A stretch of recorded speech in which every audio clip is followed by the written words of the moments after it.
Hello and welcome to my YouTube channel. Let's start today's lecture. और basically lecture बहुत है different होने वाला है। अब आप सबको पता होगा एफआई बीकॉम में आपने जो इसे पढ़ा था उस प्रकार अगर आप पढ़ोगे एसवाई बीकॉम में भी तो आपको शॉर्ट एक केटी तो आने वाली है, ठीक है। बट वैसा अपने को पढ़ना है नहीं। एसवाई बीकॉम बहुत इजी है as compared to FY BCom. तो आज अपन एसवाई बीकॉम का one of the best topic, एक ऐसा one of the best subject है, उसके ऊपर हिट करने वाले। ये सब्जेक्ट ना रियल लाइफ से बहुत इंटरकोर्स करता है और इसको आपको बहुत अच्छे से समझना पड़ेगा। कोई भी लेक्चर देख लोगे, कोई भी ऐसा उल्टा सुल्टा कंसेप्ट देख लोगे, आपको समझ में नहीं आएगा। और इस आपको पता है इस सब्जेक्ट की खासियत कौन सी है? इस सब्जेक्ट की खासियत बेसिकली अगर आपको समझ में आता है ना, आप आपके खुद के ओन वर्ड्स में लिख सकते हो। Yes, guys, I am talking about myself, Rahul Boat, going to teach you the law subject that is business law of SYBCom Sem 2. ठीक है क्या मतलब सेम 2 बेसिकली SYBCom का सेम 2 मतलब technically it is a same 4।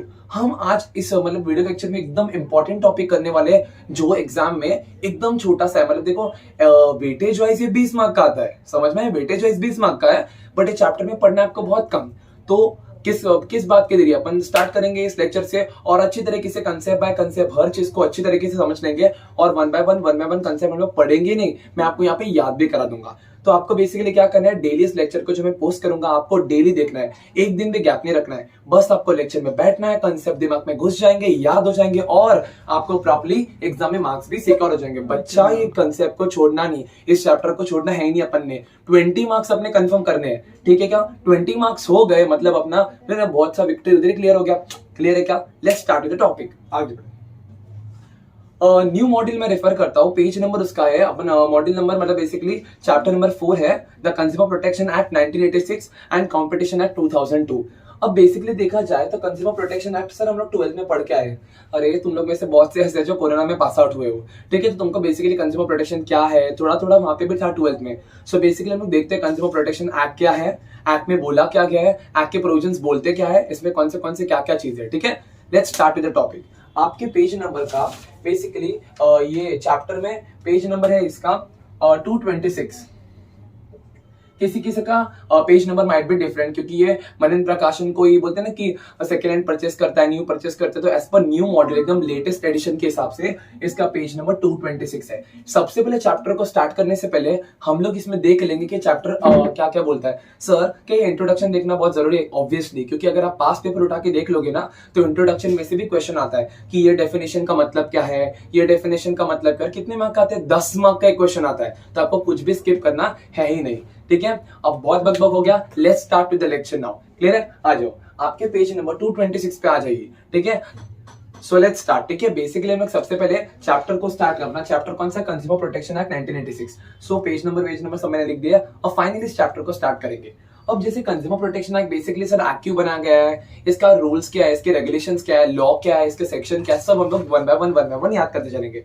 सबसे पहले consumer protection act आपको बता दूं पहले 1986 हुआ करता था। अब रियल लाइफ में ना 2019 भी आ चुका है, बट आपके सिलेबस में 1986 ही अभी भी चल रहा है, तो हमको 1986 को ही फॉलो करना है। जैसे हम लोग देखा जाएगा सब बहुत लोग को कंफ्यूजन होता है, सर कंज्यूमर मतलब क्या, कस्टमर मतलब क्या?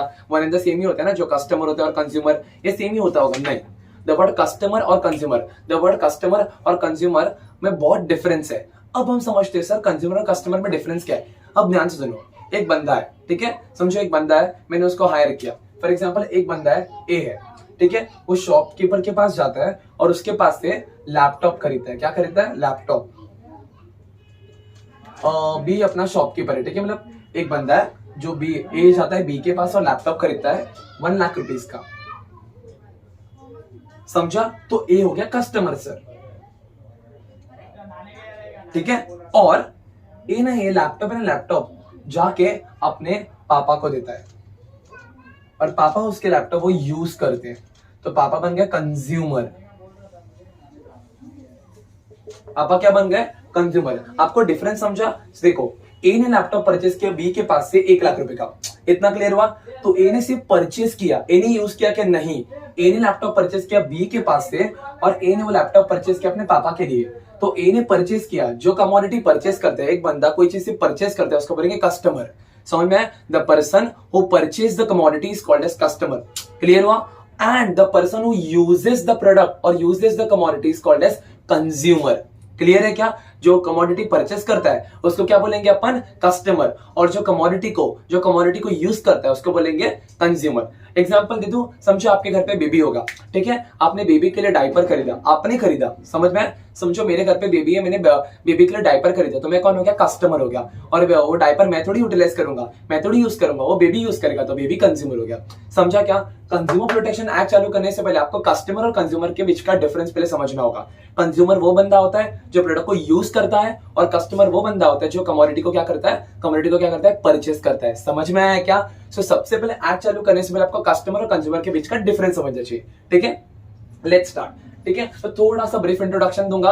ये बेसिकली आए दिन कैसे होता है ना, कंज्यूमर के साथ बहुत से फ्रॉड होते हैं। हम कोई कमोडिटी परचेस करते हैं, फिर हमको वारंटी पीरियड, गारंटी पीरियड बताया तो जाता है, बट बाद में हम जाके अगर रिप्लेस के लिए उसके पास डिमांड करते हैं, हमको डायरेक्टली रिफ्यूज करते हैं, नहीं भैया हमको नहीं पता आपने हमसे पास से लिया है नहीं लिया, आपके पास बिल है क्या, हम ये बिल मानते नहीं, ये बिल फ्रॉड है। तो आए दिन कस्टमर के साथ बहुत सी फ्रॉड होते आ रहे। तो 1986 में एक लॉ पास हुआ था, पार्लियामेंट होता है, मतलब आपके पार्लियामेंट में बेसिकली दो हाउस होते हैं, एक होता है राज्यसभा और एक होता है लोकसभा। तो वहां पे क्या हो गया था, एक एक्ट पास किया था कस्टमर की प्रोटेक्शन के लिए। उस एक्ट का नाम है कंज्यूमर प्रोटेक्शन एक्ट 1986। अभी 1986 से लॉ चलता आया और ये एक्ट है ना अभी ऑलरेडी बंद हो चुका है। 1986 को बंद करके नया एक एक्ट आया 2019, ठीक है। बट तुम्हारे सिलेबस में, बीकॉम के सिलेबस में अभी भी 1986 का एक्ट ही रेलेवेंट है, तो हम इसी को फॉलो करते हुए आगे बढ़ेंगे। क्लियर हो गया क्या? तो बेसिकली कंज्यूमर प्रोटेक्शन एक्ट किसके लिए पास किया sir? Obviously protection of consumers के लिए, ठीक है क्या। समझो तुम ही, जो तुम अभी समझो तुम वीडियो देख रहे हो, ठीक है, समझो तुम बंदे तुमने क्या कर लिया, एक लाख रुपए का आईफोन परचेस कर लिया, ठीक है। अब तुम एक दिन यूज करते हो, 2 दिन यूज करते हो, तीसरे दिन हो गया वो खराब। अब तुम लोग क्या चुप बैठोगे? ऑब्वियसली उस दुकानदार को जाके एक बार तो पूछोगे, sir I have purchase this iPhone 3 days back, can you please replace it because I have paid and it is in warranty period still. अभी 1 साल की वारंटी पीरियड में ऑलरेडी है, बट वो बंदा तुमको जो शॉपकीपर बोल रहे हैं हम रिप्लेस करके नहीं देंगे, तो आपके 1 लाख डूब गए। तो ऐसा कैसे चलेगा? हम उसको छोड़ेंगे कैसे? इसलिए एक्ट बनाया गया है, आप उसके खिलाफ जाके क्या कर पाए, केस कर पाए। तो केस किस लॉ के हिसाब से करोगे? कंज्यूमर प्रोटेक्शन एक्ट 1986 के हिसाब से आप केस करोगे। क्लियर है क्या? ये बेसिकली पहले एक्ट का इंट्रोडक्शन समझना बहुत इंपॉर्टेंट है, उसके बाद हम लोग आगे जाएंगे। क्लियर है? Let's start. अभी आपके पेज नंबर 226 में आ जाओ, और 226 में आपको सबसे पहले बहुत अप्रोच दिखेगा, तो उसके बाजू में 227 है, वहां पे इंट्रोडक्शन हम लोग चालू कर रहे हैं। The Consumer Protection Act 1986 basically seeks to provide for better protection of the interest of the consumers, and for that purpose to make provisions for the establishment of consumer councils and authorities for settlement of consumer dispute. अभी consumer protection act बना ही गया है कि लोगों के सबसे पहले, लोगों मतलब कस्टमर्स के, कंज्यूमर्स के क्या करता है, वो सबसे पहले ग्रीवेंसेस मतलब कंप्लेंट को सुनता है, और उसके हिसाब से उनको न्याय, जस्टिस मिलाने के लिए कोर्ट्स बनाता है। स्पेशली बहुत स्पेशल कोर्ट्स बनाए गए हैं, इनको काउंसिल्स बोलते हैं। इस एक्ट के तहत उनके पास जाके आप केस करोगे। मतलब समझो ये जो नॉर्मल कोर्ट रहते हैं ना, वहां पे जाके आप केस नहीं करोगे कस्टमर का, आपका मतलब देखो आप कस्टमर हो, आपके साथ फ्रॉड हो गया, तो ठीक है, आपके नॉर्मल कोर्ट में जाके केस नहीं करोगे, इनके स्पेसिफिक कोर्ट्स होते हैं, वहां पे जाके आप केस करोगे। क्लियर है क्या? आपका जो नॉर्मल कोर्ट होता है ना, नॉर्मल कोर्ट मतलब समझो आपने चोरी कर लिया, चकारी कर लिया, किसका मर्डर कर लिया, ये नॉर्मल कोर्ट होते हैं। उन कोर्ट में जाके आपको कंज्यूमर प्रोटेक्शन की केस फाइल करनी नहीं होती, इनके लिए स्पेसिफिक से कोर्ट अलग बनाया जाता है कंज्यूमर प्रोटेक्शन एक्ट के तहत, उनमें जाके आपको केस करनी होती है। तो ये एक्ट क्या है? एक्ट बेसिकली बना सो दैट कंज्यूमर्स की जो भी ग्रीवेंसेस है, कंप्लेंट्स है, उसको रिड्रेस कर पाए, सॉल्व कर पाए, सोल्यूशन निकाल के दे, और स्पेसिफिक कोर्ट बनाए जहां पे लोग जाके अपना रिड्रेसल सोल्यूशन मांग सके।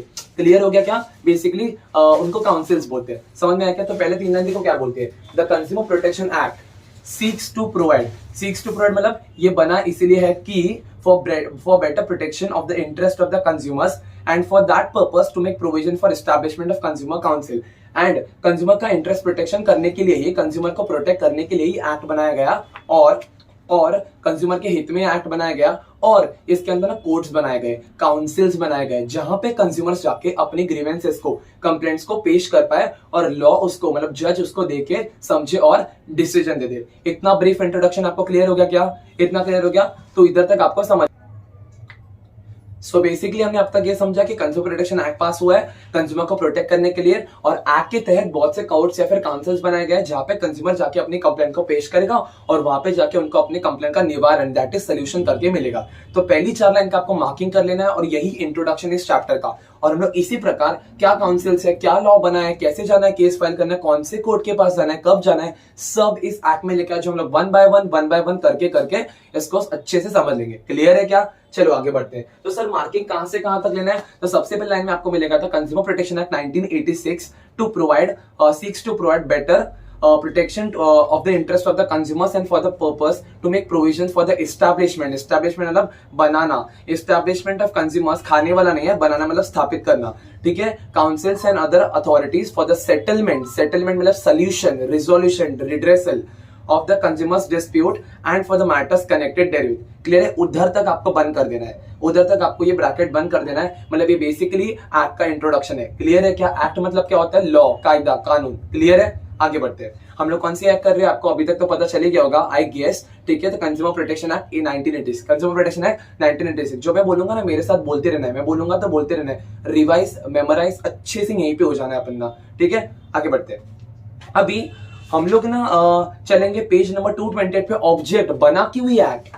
अभी एक्ट क्या है ये हमने थोड़ा थोड़ा समझ लिया, बना क्यों, इसका मेन ऑब्जेक्ट क्या है। ऑब्जेक्ट मतलब समझते हैं मुद्दा, उद्देश्य, ऑब्जेक्टिव, गोल्स, इसका है ही क्या। आगे बढ़ते हैं। Objects of the consumer protection act 1986 page number 228 में सबसे पहले ऑब्जेक्ट देखो क्या है। The object of the act is to protect the consumer in the following way. सबसे पहले देखो नाम में ही बोला है कंज्यूमर प्रोटेक्शन, तो बेसिकली कंज्यूमर के हित में एक्ट बना है, कंज्यूमर को प्रोटेक्ट, कंज्यूमर को सावधान करने के लिए एक्ट बना है। तो सबसे पहले ऑब्जेक्टिव देखो क्या बोला है यहाँ पे, the right to be protected against the marketing of goods and services which are hazardous to life and property. बहुत इंपॉर्टेंट पॉइंट है, ध्यान से सुनो।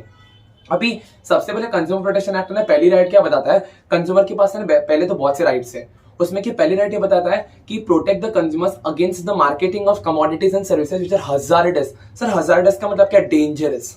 सबसे पहले आपको पता है कभी भी ना गलत शलत एड की मार्केटिंग होती ही नहीं है, ठीक है। बताओ अभी तक आपने एक बार भी नहीं देखा होगा कि सिगरेट की ऐड हुई है, लो सिगरेट पियो, ऐसा कभी भी ऐड होता ही नहीं है। क्यों? क्योंकि ये सिगरेट पीने से हमारी लाइफ को बहुत हजार्डस मतलब हमारी लाइफ को ठेस पहुंच सकती है, वो हमारे हेल्थ के लिए अच्छा नहीं होता। आज तक आपने देखी होगी दारू की ऐड कभी भी नहीं होती है, दारू की ऐड इनडायरेक्टली करते हैं, पता है कैसे करते हैं? सोडा बोल के करते हैं, Bagpiper soda, Imperial Blue soda, पानी, ऐसा करके बोलते हैं। क्यों? क्योंकि ये कंज्यूमर प्रोटेक्शन एक्ट 1986 प्रोहिबिट करता है, रोक लगाता है, कोई भी ऐसी एडवर्टाइजमेंट या फिर मार्केटिंग ऑफ गुड्स आप नहीं कर सकते जो कि कंज्यूमर के हेल्थ के लिए, लाइफ के लिए हजार्डस हो। आपने बहुत एकदम फेवरेट ऐड देखी होगी, आप सबके फेवरेट होगी, कभी भी गुटखा की ऐड होती नहीं है, पर लोग गुटखा को कैसे बोलते हैं? बोले सुबह केसरी, ठीक है। आप विमल खोलोगे तो आपको केसर हो सकता है, मतलब आप विमल खोलने का और शीरे में डाल देने का, रवा बनाओगे या फिर कोई मिठाई बनाओगे तो विमल लाने का काट के उसके अंदर डाल देने, क्योंकि उसमें केसर होता है ना। नहीं सर, उसके अंदर व्हाइट कलर का ना पाउडर जैसा कुछ होता है, तो गुटखा ही होता है, पर मार्केटिंग कैसे करते हैं? बोले सुबह केसरी, ठीक है। पर ऐसा होता है क्या?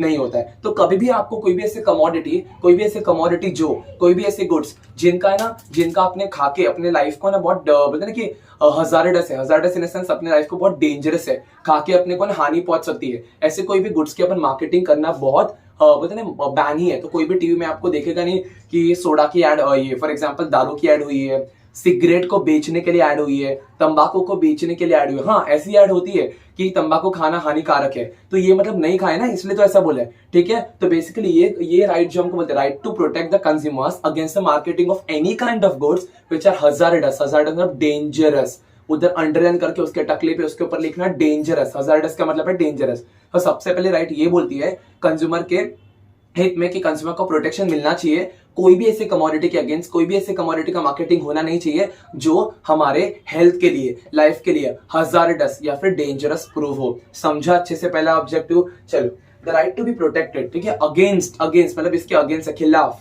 The marketing of goods and services which are hazardous to life and property. समझा? कंज्यूमर के जो लाइफ एंड प्रॉपर्टी के कोई भी गुड्स अगेंस्ट जाते हैं, ऐसे गुड्स को बना के बेचना ही नहीं चाहिए।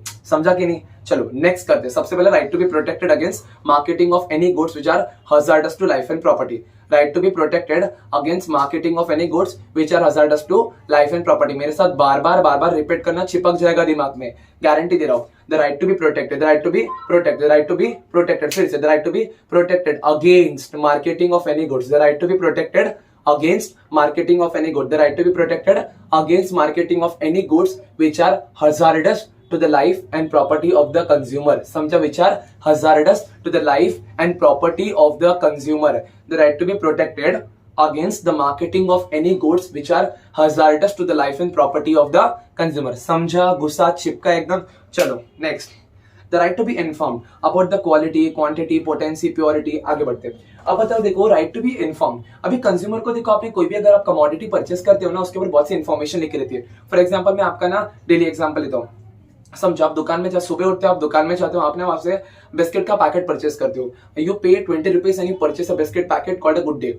आप गुड डे का जब आप पैकेट लोगे ना, उसके पीछे आप देखना, सर हम तो फाड़ते हैं, सीधा दूध में चाय में खा के निकल लेते हैं। ऐसा नहीं होता है। देखो, एक है ना कंज्यूमर की राइट है, राइट टू इन्फॉर्मेशन। कंज्यूमर को ना पूरा पूरा हक है, पूरा पूरा अधिकार है प्रोडक्ट में क्या क्या लिखा है। सबसे पहले प्रोडक्ट को पीछे मुड़ के देखना, टर्न अराउंड करके बहुत सी इन्फॉर्मेशन लिखी रहती है, छोटी छोटी बारीक चीजों में। सबसे पहले तो इंग्रेडिएंट्स लिखा रहता है, इसमें क्या क्या डाल के बनाया, मैदा, शुगर, सॉल्ट, सब। फिर इसमें कितना फैट्स है, कितना कार्बोहाइड्रेट्स है, कितना प्रोटीन है, ये सब लिखा रहता है। फिर मैन्युफैक्चरिंग डेट लिखी रहती है, बराबर, कब ये एक्सपायर किया, कब ये बना था, कब ये एक्सपायर हो जाएगा।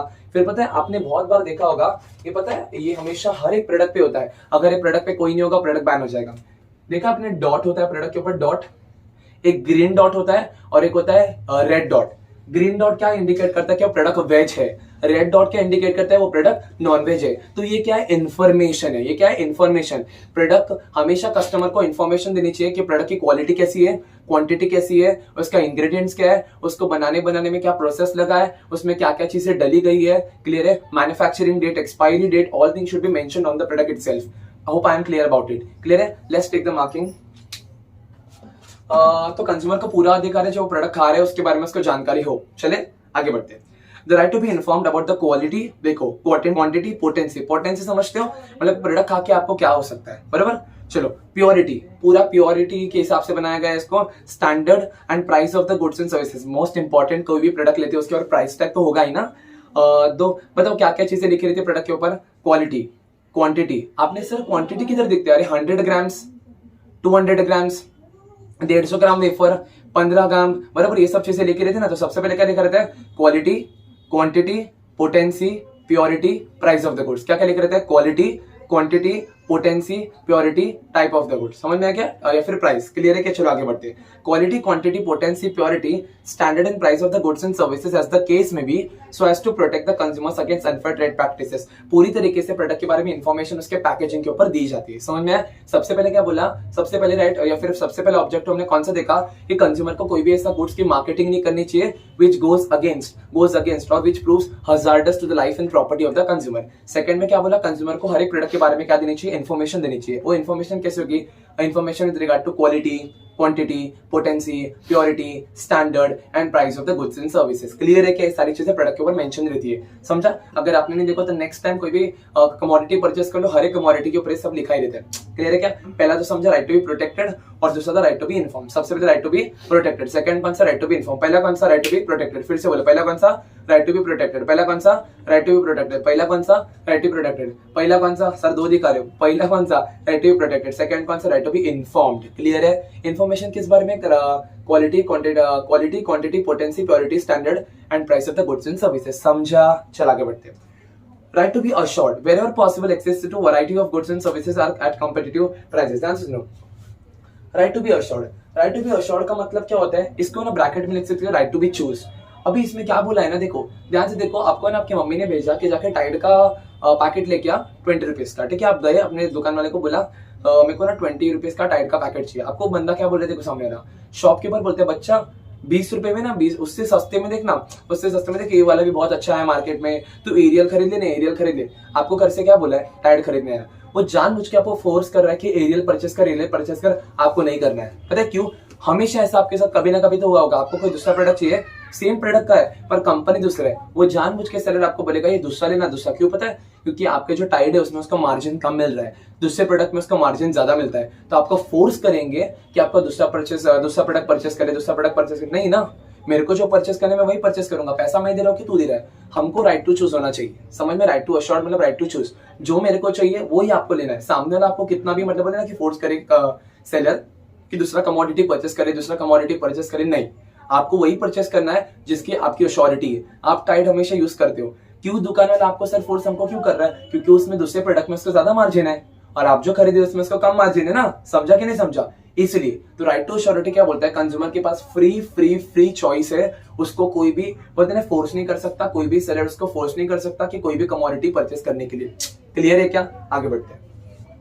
Right to be assured where are possible access to variety of goods. देखो वैरायटी ऑफ गुड्स है उसमें से आप कोई भी चूज कर सकते हो and services at a comparative prices. हमेशा मार्केट में आपको सेम पता कि एक ही कमोडिटी होगी ना, मतलब एक ही समझो सर्फ एक्सेल है, सर्फ कपड़े धोने का सर्फ, तो उसकी बहुत सी ब्रांड्स होगी, जैसे टाइड हो गया, व्हील हो गया, रिन हो गया, तो ऐसी बहुत सी ब्रांड है, एरियल है, ठीक है, बहुत सी ब्रांड है, आपको अलग अलग प्राइस में मिलेंगे। तो आपकी पूरी जिम्मेदारी है, आपको जो कमोडिटी चाहिए आप वो परचेस कर सकते हो बहुत सी ब्रांड्स में से। क्लियर है? सबसे पहले right to be protected, second कौन सा? राइट टू बी इन्फॉर्म, तीसरा कौन सा? Right to be assured. Clear है? तीसरा कौन सा? राइट टू बी अश्योर्ड, तीसरा कौन सा? Right to be assured. समझा अच्छे से? पहला कौन सा? Right to be protected against marketing of any goods and services which are hazardous to the life and property of the consumer. मतलब ऐसे कोई भी कमोडिटी की मार्केटिंग नहीं होनी चाहिए, फिर नहीं होती है, क्यों? क्योंकि वो कंज्यूमर के हेल्थ या फिर लाइफ के लिए हजार्डस है, मतलब कैसा? डेंजरस है। क्लियर है? सेकंड कौन सा?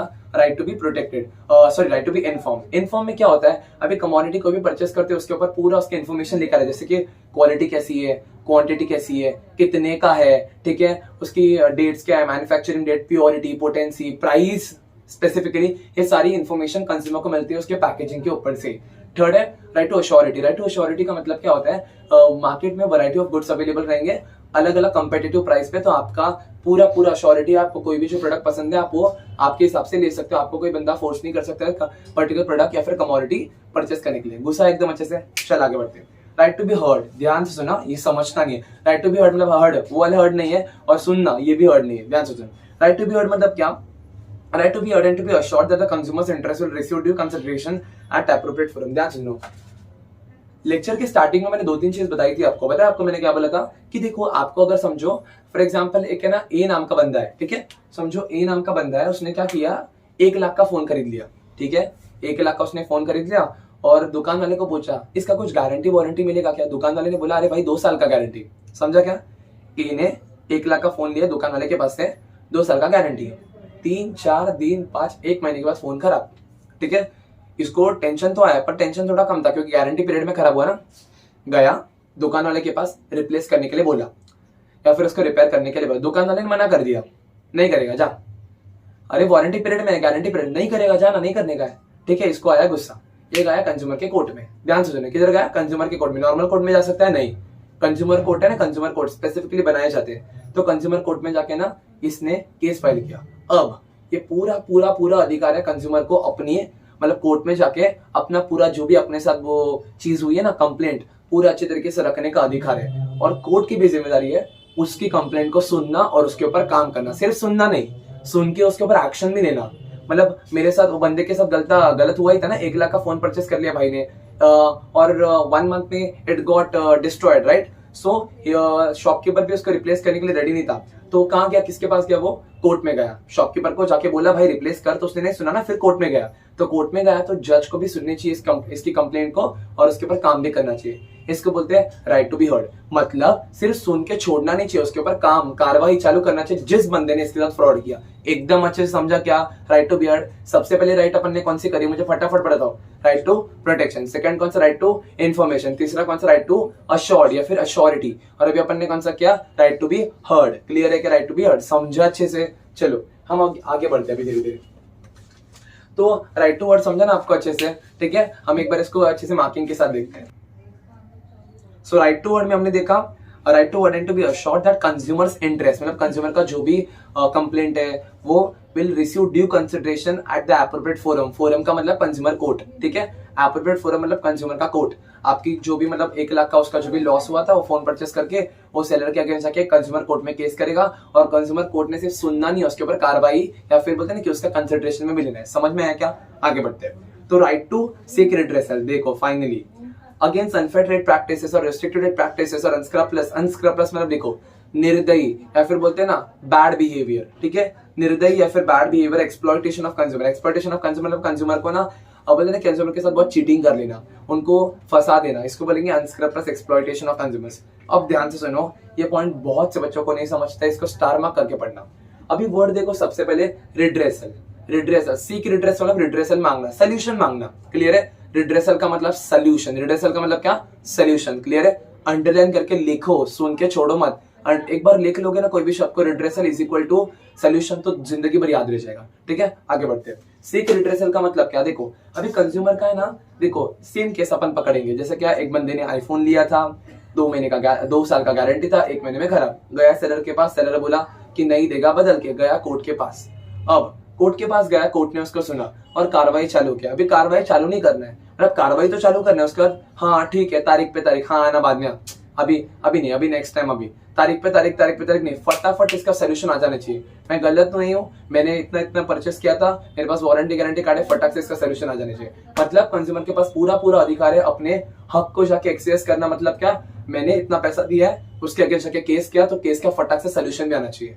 मेरे को केस टाइम पास के लिए नहीं करना था, मेरे को मेरा फोन खराब हो चुका है, मैंने इतना पैसा दिया उसको, तो रिड्रेस होना सोल्यूशन ना। मेरी कंप्लेंट जाके रखी, तो कंप्लेंट का निवारण या फिर सोल्यूशन भी तो होना चाहिए ना। तो कंज्यूमर का पूरा अधिकार है अपने सोल्यूशन के लिए जाके लड़ना। किसके पास जाके लड़ना, कंज्यूमर कोर्ट। ठीक है, उसको कंज्यूमर फोरम भी बोलते हैं। क्लियर है बच्चा, हो गया right to seek redressal. Clear है, सीक रिड्रेसल मतलब क्या, अपने हक की लड़ाई लड़ना, या फिर you can ask for a solution from a court. ठीक है, so basically we have completed the rights, और that is also called the subject of the enactment, that is Consumer Protection Act 1986. So first we did was the right to protection, second was the right to information, third was the assurity, fourth one was the heard and right to seek redressal now, and the last one is very easy, the right to consumer education. The consumer education मतलब see what they say, मतलब क्या बोला गया right to consumer education, मतलब क्या, consumer को education, consumer education मतलब क्या, सबको पकड़ पकड़ के कंज्यूमर जो रोड पे घूमते हैं उनको लेके आने का, स्कूल में बिठाने का और सब सिखाने का, ऐसा नहीं है। कंज्यूमर एजुकेशन मतलब क्या, ऊपर अभी जो राइट पड़ी ना सारी राइट,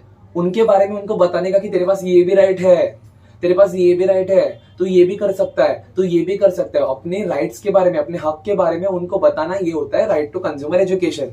समझा कि नहीं समझा? बहुत सी ऐसी राइट्स अपने को पता ही नहीं थी सर ये ऐसा भी होता है कि राइट टू चूज करके आपने जैसे बोला कि अपने को पता है, एक बार नहीं, एक बार तो आपके पास हुआ ही एक ना एक बार आपके साथ ऐसा हुआ ही होगा कि आप कोई कमोडिटी परचेस करने गए होगे और बिजनेसमैन या फिर सामने दुकानदार बोलते हैं अरे ये लेना ये लेना, ये उससे अच्छा है या फिर उससे सस्ता है। वो जानबूझ के आपको क्यों प्रोवोक करता है, क्योंकि उसमें ज्यादा मार्जिन है। तो अपनी राइट टू चूज हार्म हो गई ना भाई। मेरे को जो परचेस करना है, I will purchase only that commodity. Clear है, मेरे को जो परचेस करना है मैं वही परचेस करूंगा, क्योंकि पैसे मुझे पे करने हैं, उसको थोड़ी। क्लियर है क्या? तो ये सारे राइट्स है, बहुत से कंज्यूमर्स के राइट्स है। तो कंज्यूमर को उनके राइट्स के बारे में जानकारी देना, उनके हक के बारे में जानकारी देना, ये बोलता है ये राइट टू कंज्यूमर एजुकेशन। तो सर ये कौन करते हैं? आपको पता होगा एनजीओ समझते हो? बहुत से ऐसे एनजीओ होते हैं, जैसे अपने टीवी पे एक एड भी आती है, जागो ग्राहक जागो, पता है? जागो ग्राहक जागो कैंपेन, ऐसे बहुत से नए नए प्रोग्राम्स पॉलिसीज चालू होती है जिनके प्रति कंज्यूमर्स आर बीइंग एजुकेटेड और being made aware about their various rights and programs. उनके पास बहुत से राइट्स अवेयरनेस क्रिएट किए जाते हैं कि तुम्हारे लिए बहुत से पॉलिसीज बनाई गई है, तुम्हारे लिए बहुत से हक है, तुम उसको मिलके क्या करो, एक्सरसाइज करो। क्लियर है क्या? तो हमने सक्सेसफुली एक आंसर को कंप्लीट कर लिया है, जिसको हम लोग बोलेंगे क्या, मतलब उसका objects of consumer protection act 1986 ऐसे रूप से आपको आ सकता है। क्लियर है क्या? तो अभी हम इसको अच्छे से रिवाइज करते हैं। क्लियर है क्या? सबसे पहला कौन सा है? Right to be protected. Second कौन सा? Right to be inform. Third कौन सा है? Right to be assured. Fourth कौन सा है? Right to be heard. बाद में कौन सा? Right to seek redressal and right to consumer education. Successfully हमने 2 आंसर्स कंप्लीट कर लिए। बेसिकली एक तो इंट्रोडक्शन था और दूसरा ऑब्जेक्ट्स कर लिया। अच्छे से पढ़ते रहो, अच्छे से सुनते रहो, आपको अच्छे से समझ में आ जाएगा। ठीक है क्या? सो इसी के साथ हम ये वाला पार्ट 1 एकदम अच्छे से इसको हमने रिवाइज कर लिया, समझ लिया इसमें एक्चुअली क्या है, हम एक्ट में क्या पढ़ने वाले हैं। सो बेसिकली पार्ट 1 में इसको बहुत एकदम कट शॉर्ट रख रहा हूँ। नेक्स्ट पार्ट के लिए ट्यून इन रहना, नेक्स्ट पार्ट जल्दी हम लोग लेकर आएंगे और इसमें लोग पढ़ेंगे कंज्यूमर क्या है और हम लोग एक्ट में आगे आगे बढ़ते जाएंगे। क्लियर है क्या? एक भी लेक्चर बच्चा मिस मत करना, कंटिन्यूसली देखते रहना। ठीक है, टिल देन बाय बाय।